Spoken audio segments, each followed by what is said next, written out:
We're gonna make a cooking video.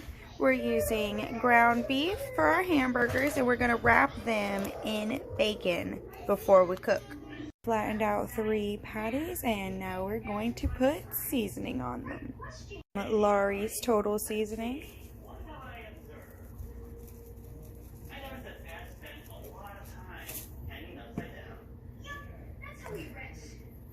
Push that into the meat a little bit. Use the original Lawerys seasoning salt. Oh, mind my creepy eyes, by the way. Alright, so we're only going to do one side because the bacon itself is also going to soak into the meat while it's cooking. Alright, so after the seasoning, you want to put on the bacon.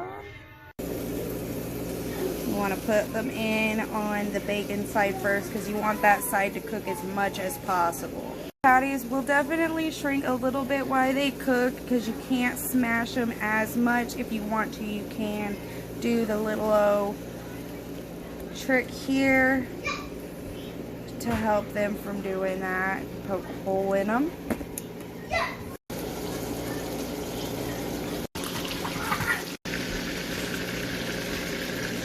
And here is the finished results. Please like and subscribe for more food videos.